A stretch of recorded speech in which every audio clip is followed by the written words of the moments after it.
अभी हम इस वीडियो में क्या पढ़ने वाले हैं, रिस्पायरेटरी सिस्टम के बारे में। लास्ट वीडियो में हमने पढ़ा था न्यूट्रिशन क्या होता है और न्यूट्रिशन का एब्जॉर्प्शन कैसे होता है। अभी हम ये पढ़ने वाले हैं कि न्यूट्रिशन एब्जॉर्ब होने के लिए भी क्या चाहिए, हमारे पास एनर्जी होना चाहिए। और हमारी बॉडी में एनर्जी का सोर्स क्या है, ऑक्सीजन। ओके, ऑक्सीजन हमारी बॉडी में फ्यूल की तरह काम करता है, ठीक है। और इसी फ्यूल की मदद से क्या होता है, जितनी भी प्रोसेस है वो सारी हमारी वर्क करती हैं, चाहे वो रिस्पायरेटरी हो, चाहे वो डाइजेस्टिव हो, चाहे ब्लड सर्कुलेशन हो। इनफैक्ट हमारा जो नर्वस सिस्टम है वो भी बिना ऑक्सीजन के काम नहीं कर सकता। अगर आपको ऑक्सीजन नहीं मिलेगी तो आप 1 मिनट से ज़्यादा जिंदा नहीं रह सकते हो, ठीक है। तो जो ऑक्सीजन हमारी बॉडी में रेगुलेट होती है वो होती है हमारे रिस्पायरेटरी सिस्टम के अंडर। तो रिस्पायरेटरी सिस्टम क्या है, आज हम इसके बारे में पढ़ेंगे कंसाइज व्यू में, कि हमारा ब्रीदिंग सपोर्टिंग लाइफ ऑर्गन्स को सपोर्ट करता है, मैकेनिक्स, गैस एक्सचेंज, प्रोटेक्शन करता है। वो कैसे करता है, क्या होता है, उस चीज़ को हम डिटेल में आज पढ़ने वाले हैं। ओके, तो सबसे इंपॉर्टेंट, व्हाई वी ब्रीथ, हम सांस क्यों लेते हैं। क्या हम इसलिए सांस लेते हैं क्योंकि हमें सांस लेना चाहिए, या हम इसलिए सांस लेते हैं क्योंकि नेचर ने हमें वैसे ही बनाया है। नहीं, आप बिना सांस के भी रह सकते हो। बहुत सारे एंजाइम हैं जो कि बहुत धीरे धीरे सांस लेते हैं, हमें पता ही नहीं चलता कि वो जिंदा हैं या मर गए, पर वो जिंदा रहते हैं क्योंकि उनकी बॉडी वैसे ही काम करती है। ठीक उसी तरीके से हमारी बॉडी कैसे काम करती है, हमारी बॉडी काम करती है ऑक्सीजन के ऊपर। अगर हमें ऑक्सीजन नहीं मिलेगा तो हम जिंदा नहीं रह सकते। तो सबसे इंपॉर्टेंट, हम सांस क्यों लेते हैं, सप्लाई ऑक्सीजन। जब हमारी बॉडी में ऑक्सीजन आएगा तो वो ऑक्सीजन सेल्स में जाएगा, सेल्स में क्या करेगा, वो एरोबिक मेटाबॉलिज्म करेगा, और क्या करेगा, सेलुलर रिस्पायरेशन करेगा। सेलुलर रिस्पायरेशन क्या होता है, जैसे हमारी बॉडी रिस्पायर करती है तो क्या करती है, ऑक्सीजन को इनटेक करती है, ऑक्सीजन को इनटेक करती है, और कार्बन डाइऑक्साइड को क्या करती है, रिलीज करती है। तो वही चीज़ हमारी सेल्स भी करती हैं।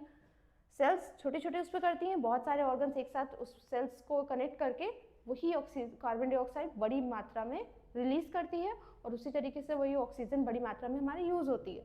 तो एरोबिक मेटाबॉलिज्म होता है जहाँ पे एटीपी प्रोडक्शन होता है। एटीपी प्रोडक्शन क्या है, जो हमें एनर्जी मिल रही है वो किस फॉर्म में है, हमारी बॉडी में एटीपी के फॉर्म में है। कहाँ बनती है, सेल्स में बनती है। सेल्स में कहाँ बनती है, माइटोकॉन्ड्रिया में बनती है। ओके,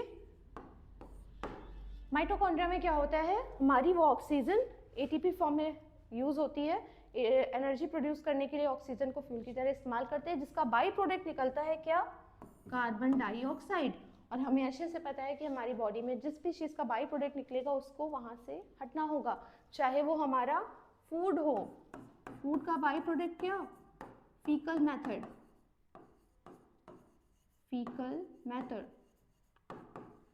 तो हमारी बॉडी से फीकल मैटर निकलता है, उसी तरीके से वो सॉलिड फॉर्म है। ये क्या है, हमारा गैसियस फॉर्म है।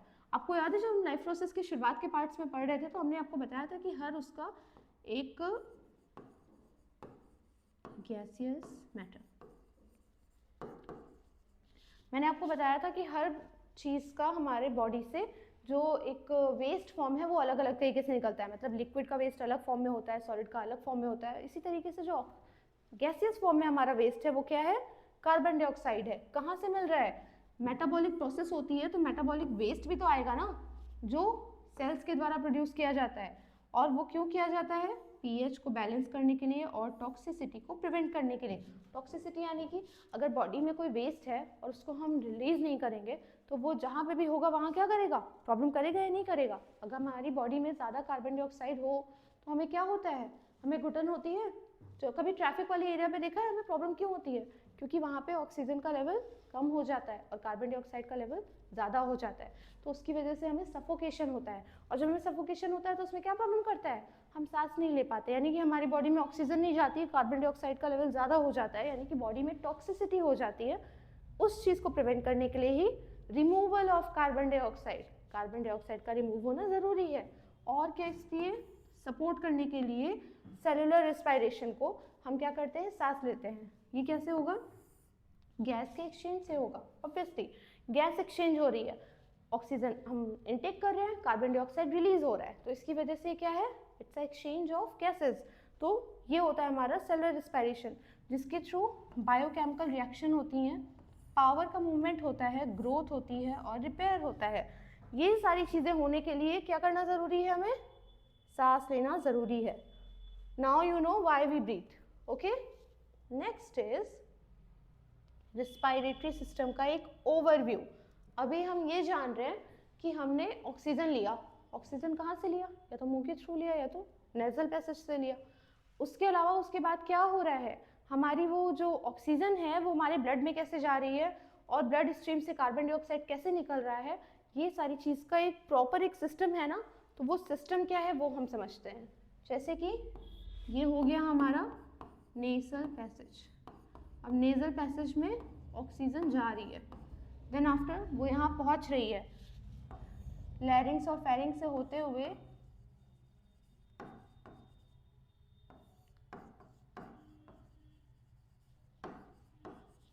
लैरिंग्स और फेरिंग्स से होते हुए वो ट्रैकिया में जा रही है। ट्रैकिया से होते हुए वो कहाँ जा रही है, ये क्या है जो डिवाइड हो रहा है ट्रैकिया में, ये है हमारी ब्रोंकाई। क्या है, ब्रोंकाई। और ब्रोंकाई फर्दर बहुत सारे छोटे छोटे पार्ट्स में डिवाइड होके क्या बना रही हैं, ब्रोंकियोल्स। ब्रोंकियोल्स बहुत ज़्यादा डिवाइड होके क्या कर रहे हैं, एल्यूविलाई बना रहे हैं। ठीक है,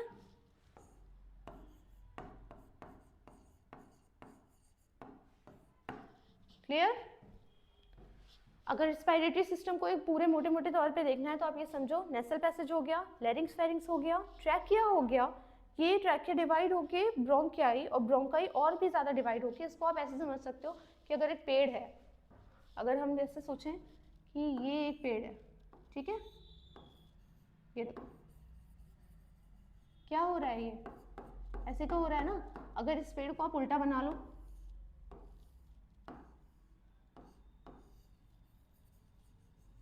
ठीक है,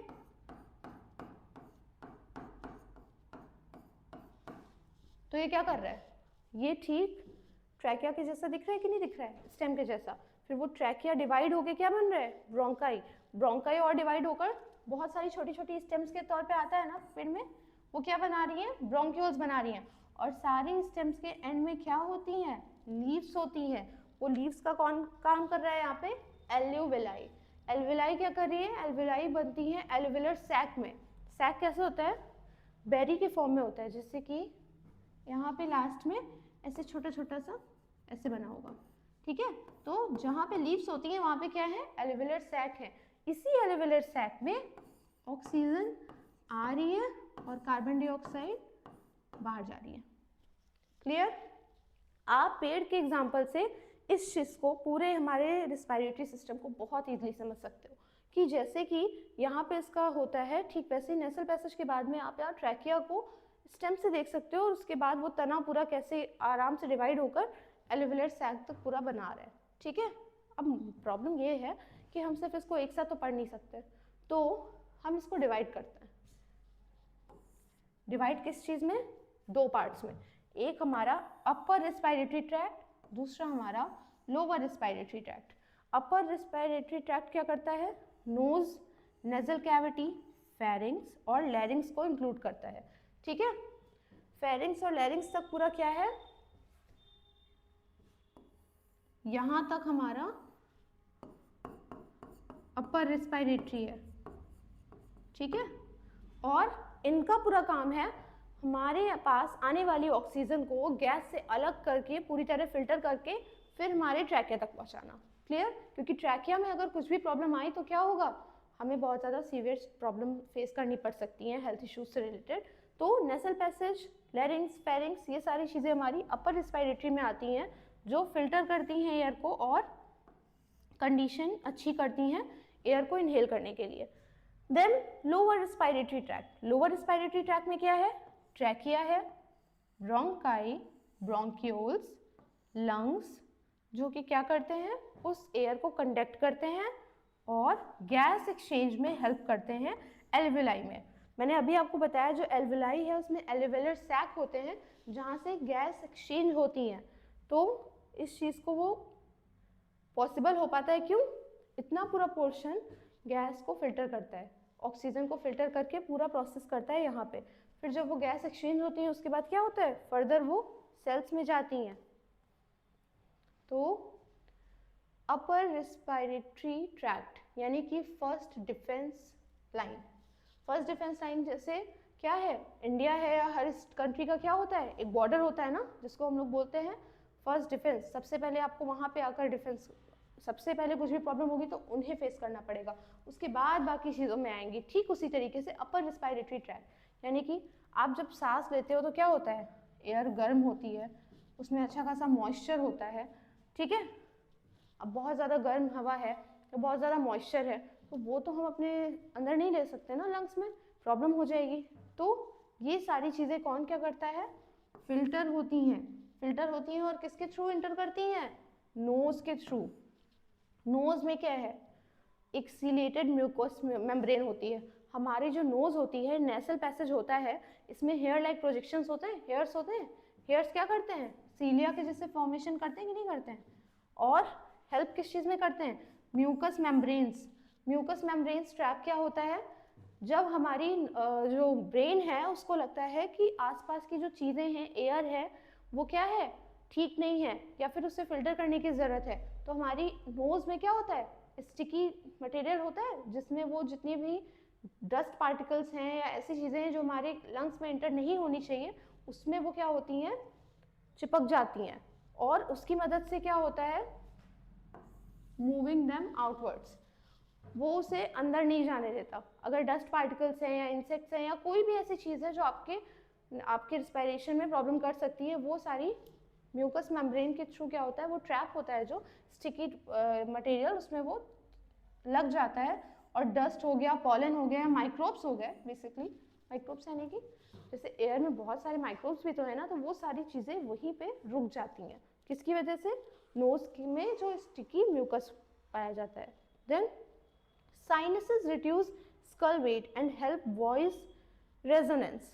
आपने सुना होगा बहुत लोगों को साइनस हो जाता है। साइनस क्या है, बेसिकली कभी भी आपको जुकाम होता है या कुछ प्रॉब्लम होती है तो क्या होता है कि साइनस की प्रॉब्लम हो गई, सांस नहीं ले पा रहे हो, या फिर बहुत सारे डॉक्टर बोलते हैं आपके नाक की हड्डी टेढ़ी है।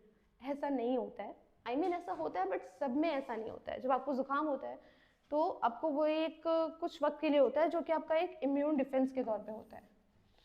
तो हमारा जो नोज़ है वो सिर्फ एक नॉर्मल नोज़ नहीं है जो एक पैसेज की तरह है कि आपका ऑक्सीजन जा रहा है, कार्बन डाइऑक्साइड रिलीज हो रहा है। ये एक डिफेंस लाइन की तरह है जो कि आपको सॉलिड जितने भी वेस्ट होते हैं जो एयर में पाए जाते हैं उससे डिफेंड करता है, प्लस आपका इम्यून सिस्टम बूस्ट करने के लिए भी हमारा नेजल पैसेज बहुत ज़रूरी है, ठीक है।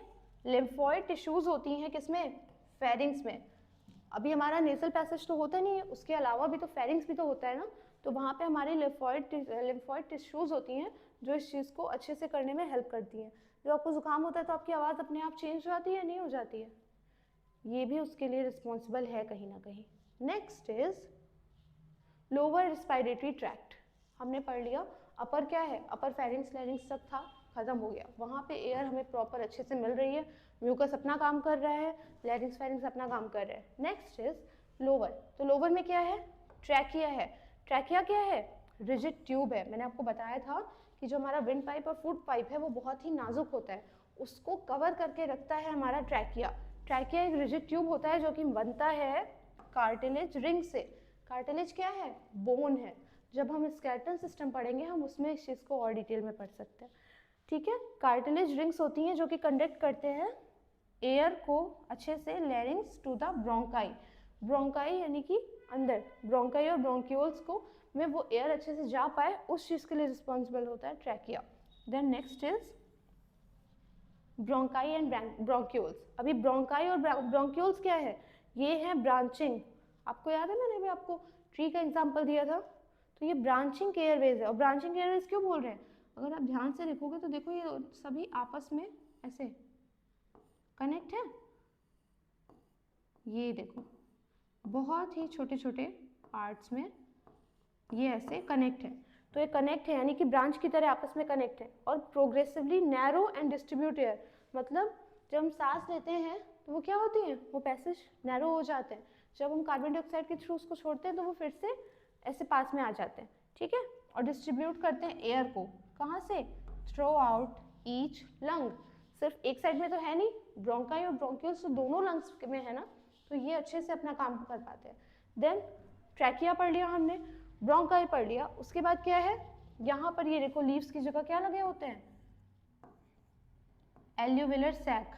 तो ये जो एल्यूविलाई होती है ये टाइनी सैक लाइक स्ट्रक्चर होता है, ठीक है, सैक लाइक स्ट्रक्चर यानी कि मैंने आपको बताया था ना ऐसे बेरी के जैसे होते हैं, ऐसे कुछ ऐसे होता है, जैसे कि अगर ये आपका ब्रोंक्यूल्स है तो इसमें सैक लाइक स्ट्रक्चर होता है जिसमें बहुत ही वास्ट सरफेस एरिया होता है, मतलब वो देखने में ऐसे सिकुड़ा हुआ लगता है पर जब उसमें कोई भी गैस एंटर करती है तो वो अपना सरफेस एरिया बढ़ा लेता है, एक्सपेंड कर लेता है, किसके लिए, ऑक्सीजन और कार्बन डाइऑक्साइड के लिए। प्लस ये मेक श्योर करता है कि वो क्रॉस करके आए थिन ब्लड एयर, आपका थिन ब्लड एयर बैरियर। आप इसमें जानोगे जब मैं इसको आगे आपको पढ़ाऊंगी ब्रेन के बारे में, नर्वस सिस्टम में, तो हमारे ब्रेन में होता है एक blood brain barrier, blood brain barrier.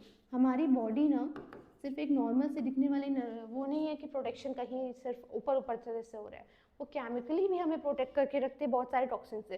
तो जैसे ब्लड ब्रेन बैरियर होता है वैसे ही ब्लड एयर बैरियर भी होता है, तो उसकी मदद से वो क्या होता है, क्योंकि ऑक्सीजन और कार्बन डाइऑक्साइड जो गैस एक्सचेंज हो रही है, अब ऐसा तो नहीं है ना कि एक बहुत बड़ा सा पाइप है जो अंदर तक जा रहा है, नहीं, वो एक सेल से दूसरी सेल की सरफेस टेंशन को ही क्रॉस करके जा रहा है ना। यहाँ पे काम आएगा आपका लो प्रेशर और हाई प्रेशर वाला रीजन, जिसमें आपने सुना होगा कि कहीं पे लो प्रेशर होता है तो वहाँ पे हाई प्रेशर वाली जगह पे भागता है, या जो हाई प्रेशर होता है वो लो प्रेशर की साइड में जाता है।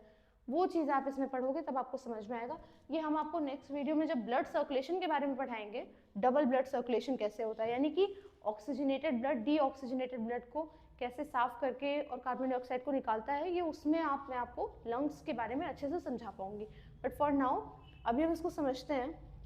हमने इसके पूरे पार्ट समझ लिए, ये ट्रैकिया समझ लिया, ब्रोंकाई समझ लिया, ब्रोंक्यूल समझ लिया, एल्यूविलर सैक समझ लिया, पर ये सारा हो किसके अंदर रहा है, ये सारा हो रहा है हमारे लंग्स में। तो हम पढ़ेंगे लंग्स के बारे में, जिसको हम लोग क्या कह सकते हैं, रिस्पायरेटरी पावर हाउस। ओके, सारा रिस्पायरेशन हमारा बेसिकली लंग्स में होता है, सब शुरुआत यहीं पे होती है। अगर यहाँ पे प्रॉब्लम होगी तो ऑल ओवर बॉडी में प्रॉब्लम हो जाएगी। तो 2 स्पंजी ऑर्गन्स, स्पंजी क्यों कह रहे हैं, ये बहुत ही सॉफ्ट स्पंज लाइक स्ट्रक्चर के होते हैं, मतलब इसकी जो सरफेस होती है ना, आप ऐसे देखोगे ऑक्सीजन जा रहा है तो ये क्या हो रहा है, सांस ले रहे हैं तो ये फूल रहा है, इसका सरफेस टेंशन बढ़ रहा है। जब हम सांस ऑक्सीजन को लेते हैं और कार्बन डाइऑक्साइड रिलीज कर देते हैं तो क्या हो जाता है, ये फिर से ऐसे हो जाता है, ऑक्सीजन आएगा तो ये ऐसे स्पंज की तरह फूल जाएगा बलून लाइक स्ट्रक्चर में, और जब कार्बन डाइऑक्साइड निकल जाएगी तो ये पूरा ऐसे सिकुड़ जाएगा। इसलिए हम इसको बोलते हैं स्पंजी ऑर्गन्स, जो कि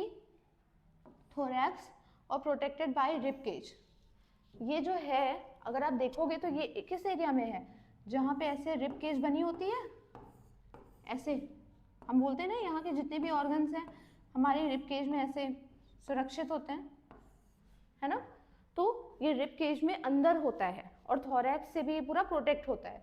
फिर प्लूरा होती है एक चीज इसमें, डबल मेम्ब्रेन, ये जो आप बाहर देख रहे हो ना,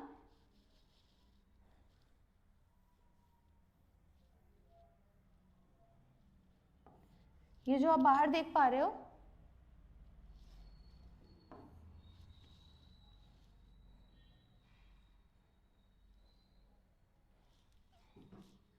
ये ओके, ये जो आप बाहर लाइन देख पा रहे हो ये डबल मेम्ब्रेन है, इसको प्लूरा बोलते हैं, और इसने पूरे लंग को कवर करके रखा होता है। मतलब लंग में सिर्फ रिब केज से वो पूरा कवर नहीं है, ये तो आपने मान लिया कि ठीक है भाई ये रिब केज से पूरा अंदर है, ये हो गया सॉफ्ट में, लेकिन वो ऑर्गन भी किसी और से इम्पैक्ट ना होने पाए उसके लिए प्लूरा नाम की एक डबल मेम्ब्रेन होती है, जो कि ब्रीदिंग में फ्रिक्शन को रिड्यूस करती है। आप जैसे साइकिल यूज़ करते हो, मोटरसाइकिल होता है, उन सभी में क्या होता है, हम लोग आपस में उसमें प्रॉब्लम ना हो तो ग्रीस यूज़ करते हैं, ग्रीस क्या करता है, वो फ्रिक्शन को कम करता है, प्रॉब्लम नहीं करने देता। ठीक उसी तरीके से प्लूरा क्या हेल्प करती है, फ्रिक्शन को कम करती है ब्रीदिंग के टाइम और सील करती है प्लूरल स्पेस में। मतलब अब मैंने आपको बताया जब ऑक्सीजन ले रहे हो तो वो ऐसे फूल रहा है, ऑक्सीजन कार्बन डाइऑक्साइड रिलीज कर रहे हो तो वो फिर से ऐसे सिकुड़ जा रहा है, तो उसमें फ्रिक्शन हो रहा होगा। फ्रिक्शन ना हो क्योंकि सिर्फ एक इकलौता ऑर्गन वही तो है नहीं, वहाँ पे हार्ट भी है, दूसरे ऑर्गन्स भी हैं, हमारा स्किन भी है 7 लेयर्स का, तो उन सभी में आपस में फ्रिक्शन हो सकता है ना, उसके लिए प्लूरा होती है हमारे उसको सेव करके रखने के लिए। राइट लंग में कितने लोब्स होते हैं? फर्स्ट ऑफ ऑल लोब्स क्या होते हैं? लोब्स मतलब डिवीजन, मतलब कितने पार्ट में डिवाइड होता है, ठीक है। तो ये हमारा राइट लंग हो गया और ये वाला हमारा लेफ्ट लंग हो गया। तो राइट लंग, अब सभी को पता होगा हार्ट पाया जाता है, हार्ट कहाँ होता है? यहीं कहीं होता है ना बीच में, तो उसकी वजह से जो ये लेफ्ट वाला साइड होता है इसमें सिर्फ 2 पार्टीशन होते हैं, ये वाला लंग थोड़ा सा छोटा होता है in comparison to right lung, और जो राइट वाला लंग है उसके होते हैं हमारे 3 पार्ट्स, क्लियर। इसके हमारे 3 पार्ट्स होते हैं, और जो लेफ्ट वाला लंग है उसमें हमारे 2 लोब्स होते हैं, जिसको हम लोग cardiac notch for the heart, because of cardiac notch. यहाँ पे जो हार्ट होता है इसी जगह पे जब हम डबल ब्लड सर्कुलेशन पढ़ेंगे तो आप समझोगे कि हार्ट बीच में क्यों हो रहा है, ऑक्सीजन कैसे इधर से उधर ट्रांसफर हो रही है, ब्लड कैसे प्योरीफाई हो रहा है, कार्बन डाइऑक्साइड हमारी बॉडी से कैसे जा रहा है, क्लियर। नेक्स्ट इज, यहाँ तक समझ में आ गया सबको? ब्रीदिंग मैकेनिज्म, ब्रीदिंग हो कैसे रही है? डायाफ्राम होता है हमारा। अभी आप समझो सिर्फ लंग्स नहीं होते, अगर मैं समझूं कि हमारा लंग्स हो गया, रिब केज हो गया, हमारा जो एब्डोमेन एरिया होता है यहाँ पे हमारा डायाफ्राम होता है। डायाफ्राम ही होता है जो हमारे जितने भी ऑर्गन्स हैं उनको उनकी जगह पे रखता है, ओके। जब हम सांस लेते हैं तो हमारा डायफ्राम क्या होता है? वो ऐसे झुक जाता है, मतलब सिकुड़ जाता है, नीचे हो जाता है। और जब हम सांस यानी कार्बन डाइऑक्साइड रिलीज करते हैं तो हमारा लंग क्या होता है? अचानक से सिकुड़ जाता है ना। अभी वो सिकुड़ रहा है तो उसको बैलेंस करने के लिए बीच में स्पेस भी तो होगा ना, तो उसके लिए डायफ्राम क्या होता है? वो फूल जाता है, वो ऊपर हो जाता है। फिर से जब हम ऑक्सीजन लेते हैं तो जब हमारे लंग्स फूलते हैं तब वो ऐसे फिर से सिकुड़ जाता है, मतलब उस एरिया को कवर करने के लिए क्या है? डायफ्राम है, ओके।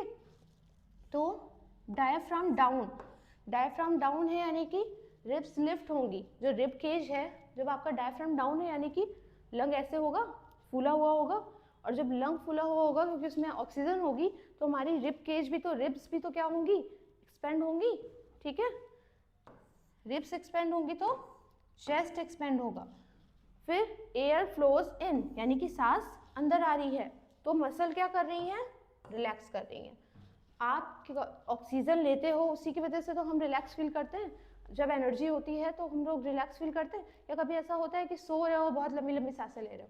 नहीं ना, तब हमारे पास लिमिटेड ऑक्सीजन है, हमें पता है कि हाँ हमारी बॉडी को इतनी ऑक्सीजन चाहिए, चिल है बॉडी, यानी कि बॉडी मसल्स रिलैक्स कर रही हैं। जब हम दौड़ रहे होते हैं या आपने बहुत जल्दी जल्दी कोई काम किया हुआ है कि आप भाग के गए हो या बहुत जल्दी जल्दी चल रहे हो, तब क्या चाहिए होता है? तब आपको ऑक्सीजन की ज़रूरत होती है। तब फिर क्या होता है? डायफ्राम डाउन होता है, फिर से बहुत जल्दी जल्दी से रिब लिफ्ट हो रही होती है, फिर से वही चेस्ट वाला प्रोसेस चलता है, एयर फ्लोज यानी कि ऑक्सीजन अंदर आती है, मसल रिलैक्स होने की कोशिश करती है, अगर तब भी रिलैक्स नहीं हुई तो फिर से क्या होता है? हम जल्दी जल्दी सांस लेते हैं, क्लियर। ये प्रोसेस समझ में आ रहा है?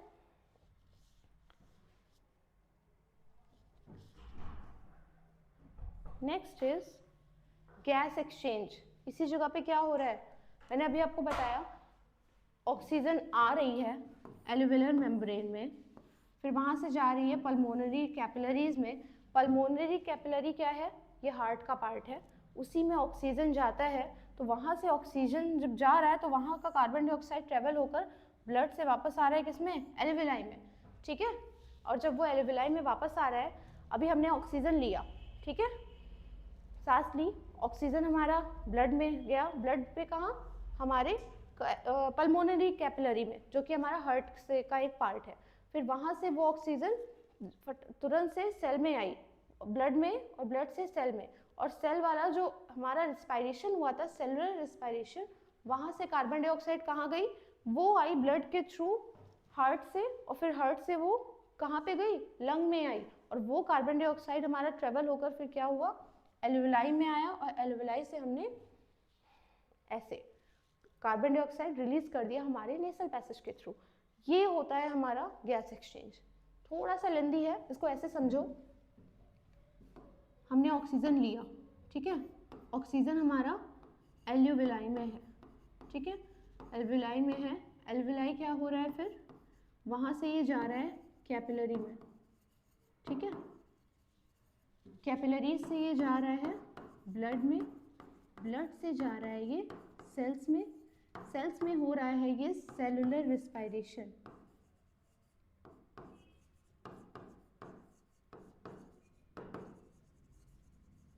ठीक है। सेलुलर रेस्पिरेशन होता है तो बाई प्रोडक्ट क्या मिलता है हमें, कार्बन डाइऑक्साइड। कार्बन डाइऑक्साइड फिर से क्या हो रहा है, सेल में बन बाई प्रोडक्ट के तौर पे, फिर वो जा रहा है ब्लड में, ब्लड से वो पास हो रहा है फिर से कैपिलरी में, कैपिलरी से वो गया एल्वुलाई में, और एल्वुलाई से वो क्या गया, नेजल पैसेज के थ्रू बाहर गया।